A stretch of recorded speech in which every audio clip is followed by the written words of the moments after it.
Welcome to session 3 of our series, The Audacity of Jesus, how Jesus defied convention and invites us to do the same.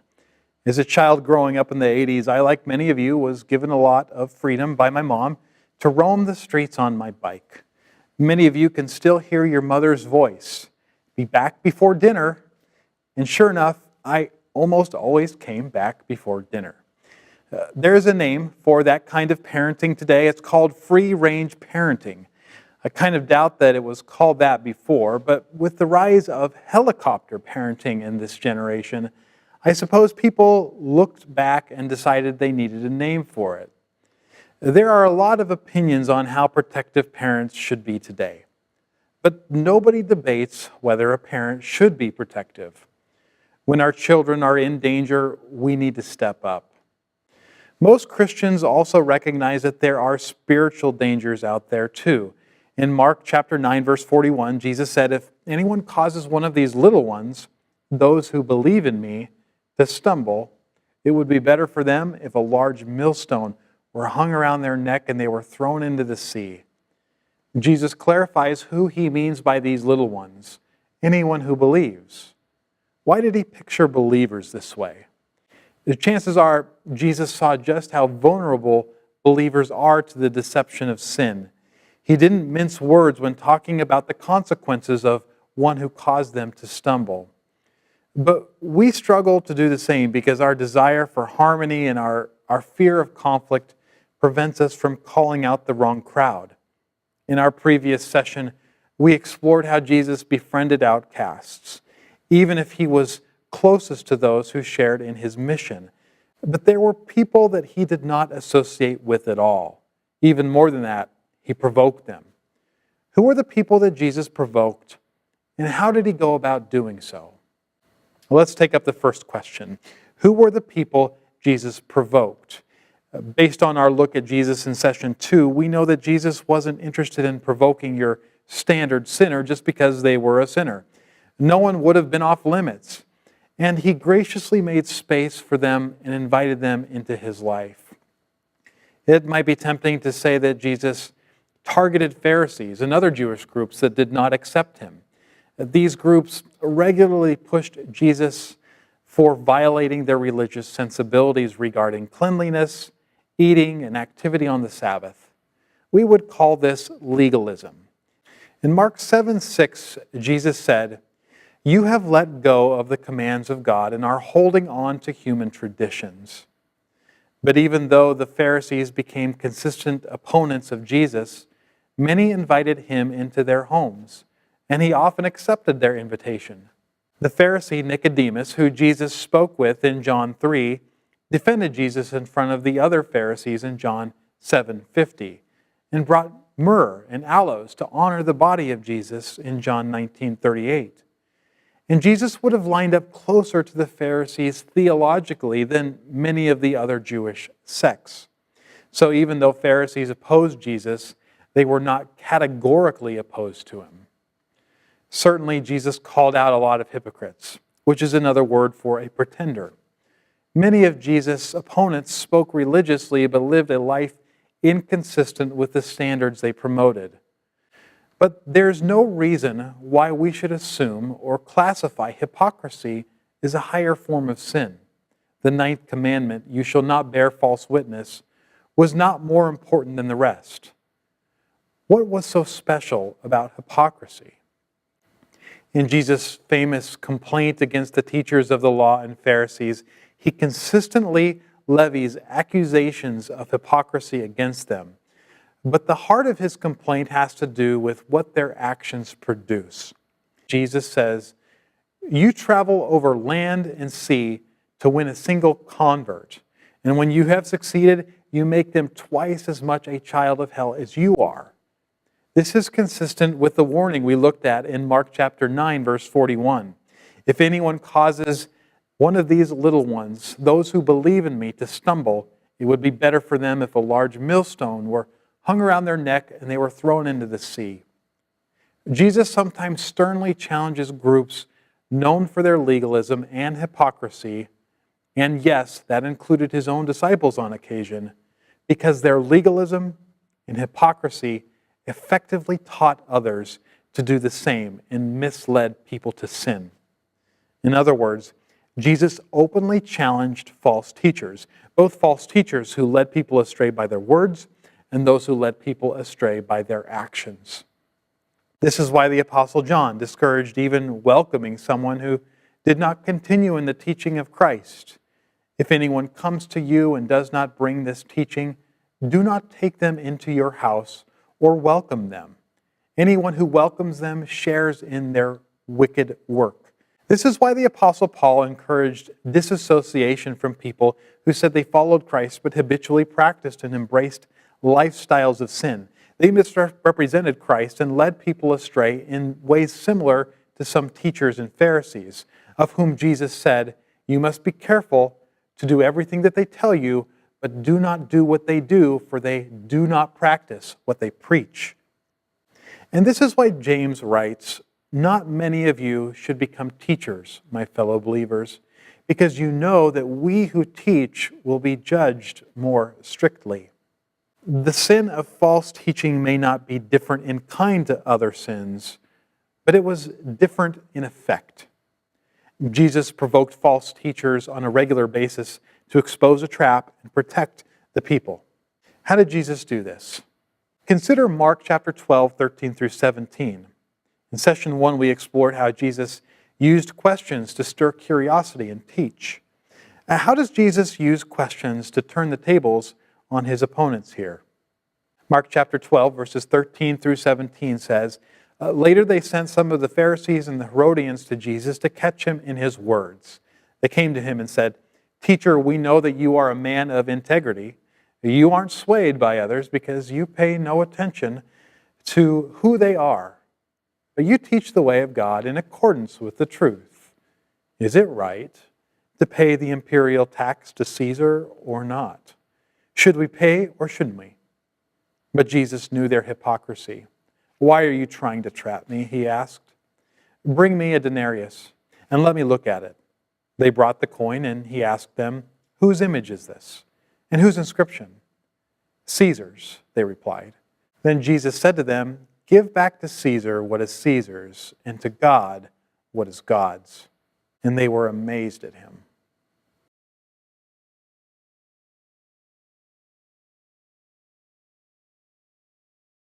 Have you ever heard the expression, "The enemy of my enemy is my friend"? That's kind of what we have going on here. The Pharisees were nationalistic. They stood in opposition to the Roman occupation, even if they chose not to react violently to the rule as other Jews did. The Herodians, however, were supporters of King Herod, who served as a vassal of Rome. In this rare circumstance, they came together to trap Jesus. Roman taxation was a big part of the controversy. Part of it had to do with the coins themselves, which had the image of Caesar and a divine claim inscribed upon them. Both of these offended Jews. So they initially circulated their own copper coins without the image and statement. But the silver coin mentioned in this passage was required for Roman taxes and circulated throughout the land. Jews had to use it whether they liked it or not. In 6 AD, one Jew started a revolt over the taxes, calling his countrymen who did not support him cowards for putting up with the mortal masters in place of God. The Pharisees and the Herodians saw the tax question as an opportunity to force Jesus into the conflict and either put himself in opposition to the state or to the sensibilities of religious Jews. Jesus does not answer the question directly. He simply says, "Give back to Caesar what is Caesar's, and to God what is God's." Jesus does not say give, but give back, which is a word used for debts. If Caesar is owed something, it should be given to him. Jesus never tells his listeners what that is. More importantly, Jesus never addresses when that is in conflict with what one owes God. And certainly there are times that that is the case, but he doesn't address those either. He may imply that both parties are due something, but he doesn't say it directly. He doesn't step into the conflict. But before answering the Pharisees and the Herodians, Jesus asks them to bring him a coin and identify whose name and inscription is on that coin. Jesus could have simply said, "I'm sure you have coins with Caesar's image and inscription on them. but instead he lets the Herodians and the Pharisees implicate themselves by producing the coin and acknowledging that they are carrying coins offensive to Jewish sensibilities. In addition to that, Mark locates Jesus in the temple courts in Mark 11:27, which means that the idolatrous image they carried was in close proximity to the temple of God. By asking the question, he put them in the same position they were trying to put him in, even worse. Without being overtly adversarial, Jesus was able to openly challenge their sincerity with a simple question. Jesus used questions to indirectly challenge. Asking the question put his listeners in a position that caused others to take an honest look at his opponents. Showing can be so much more effective than telling. We find ourselves in similar positions too. Leaders, spouses, or parents might find themselves at the end of an exaggerated accusation. You never let me go out with my friends. Lots of people want to see this change. A good challenge question like, how many times? When was the last time? Or how many people can expose an exaggeration, invite people to consider their words more carefully, and help them to take personal ownership of their feelings on a matter. A challenge question can also expose a character flaw or a poor decision without accusing someone directly. How do you think that your wife felt about that? Or how would you feel in a similar situation? However, we can easily use challenge questions to escape our own responsibility, and Jesus never did that. When someone comes to us with a personal challenge and we played a part, the best thing to do is acknowledge it and say you're sorry. If the person is wrong, it can be better just to clarify. But if the accuser has wrong motives, that might be a good opportunity to indirectly expose an untruth.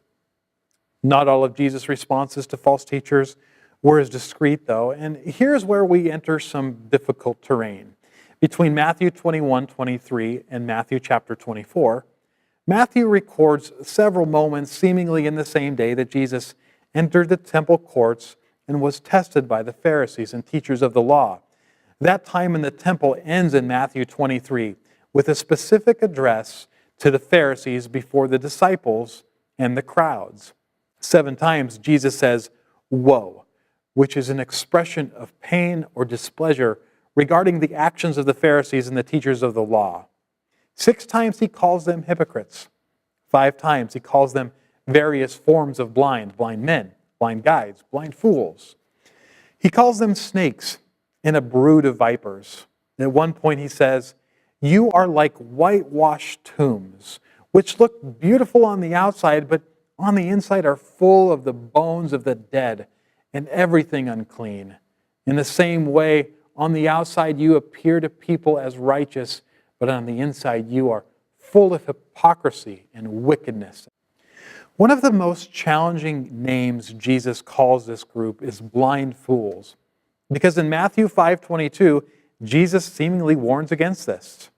He says, "I tell you that anyone who is angry with a brother or a sister will be subject to judgment, and anyone who says, 'You fool,' will be in danger of the fire of hell." How can Jesus tell his disciples not to call a person a fool and use that same name for a group of people in a speech on hypocrisy, no less? It would be hard to make an exception for Jesus simply because of who he was, especially because the crux of his complaint against the Pharisees has to do with hypocrisy there. It would also be hard to make a case for a contradiction here, even if we looked at it purely from a secular point of view. Matthew could have easily removed the name or replaced it, and it's likely he would have if he had thought that his readers would have been confused. The key to understanding this likely has to do with the use of brothers in Matthew 5:22. The term brother is used 39 times in Matthew, and as one might expect, it simply refers to a biological sibling or siblings. But a good portion of those references refer to a person or people that one has a close affinity to. When Jesus uses it this way, he is not using it in reference to the brotherhood of mankind. He clearly uses it in ways that distinguish one group from another. The ESV of Matthew 5:47 reads, "And if you greet only your brothers, what more are you doing than others? Do not even the Gentiles do the same? In Matthew 18:15, Jesus outlines a process for addressing a brother's wrong and encourages treating them like other groups if they do not respond to church discipline. But it's perhaps Matthew 12, verses 47 through 50, that distinguishes these groups the most. Someone told Jesus, "Your mother and your brothers are standing outside, wanting to speak to you." He replied to him, "Who is my mother and who are my brothers?" Pointing to his disciples, he said, "Here are my mother and here are my brothers. For whoever does the will of my Father in heaven is my brother and sister and mother." Not everyone was Jesus' brother and sister. He directly challenged people that led others astray by their words and deeds in ways that he encouraged others never to use for a brother or sister because of the unique threat those people posed to the public. This may help us see through the apparent contradiction, but it doesn't resolve the tension this causes for us who live in polite society. Our series title is The Audacity of Jesus, how Jesus defied convention and invites us to do the same. The subtitle implies that if Jesus did it, we can and should too. It's an extension of what would Jesus do? But as are most things in life, this one is a bit more complicated than that. This was the way that all Jewish opponents talked about each other during Jesus' time. In fact, the approaches of ancient Jewish writers like Josephus and Philo tended to be worse. Perhaps it would be fair to say that Jesus' use of choice words to confront his opponents was more in keeping with the conventions of his time. But our culture is undeniably different from Jesus' culture, and that can change how we fulfill this expectation today. Frequently, we are commanded to greet one another with a holy kiss by Scripture, but very few people do that in America because kissing is associated with something else. Some Christians will abandon commands like these altogether, but it's better to find suitable replacements within our own cultures. Maybe that means that we greet one another with a sacred hug or a holy handshake instead.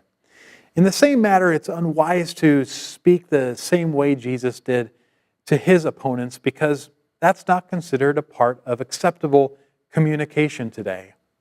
Jesus commanded us to be as shrewd as snakes and as innocent as doves in the midst of a hostile society. Relying on aggressive language may hurt us more than it will help in polite society. But there is still a place for a challenge question or for a firm response. If we simply ignore false teachers and pretend they are something they are not, we are ignoring all sorts of biblical expectations. I was invited to spend some time with a gentleman who had left the Jehovah's Witnesses, who deny the deity of Jesus, among other things. When I was spending time with him, the witnesses kept coming back to him. Initially, I didn't want to encourage him to be confrontational, but he opened the door to them, and I started to see their influence start to creep back in. So I opened up the scriptures to 2 John 10 through 11, which commands Christians not to welcome teachers who do not continue in the teachings of Christ. And he started closing the door to them. False teachers can't always be identified by their white shirts and black ties. They're all around us. And they don't just deceive people about lofty theological subjects like the Trinity. They are the ones who mislead us to sin by pretending that what's clearly black and white is gray. They teach us to minimize egregious social injustices while expressing outrage about things that don't matter. They misuse the Bible to encourage us to strive primarily for more comforts in this life while selling snake oil on TV. They cast shadows over difficult passages in Scripture, all to make them more palatable. And when their teachings go unchecked, they can lead the people we care about down a dark path. Our fear of confrontation can get in the way of saving someone's life. The Apostle Paul reminds us that our struggle is not against flesh and blood in Ephesians 6:12. Our struggle is against spiritual forces. But those forces influence and use people, and we need to be firm in those major truths that are clear and undeniable. Sometimes that might mean raising a question that exposes a dangerous false truth. Sometimes that might mean being more direct. But the people we care about could very well face the consequences if we fail to act.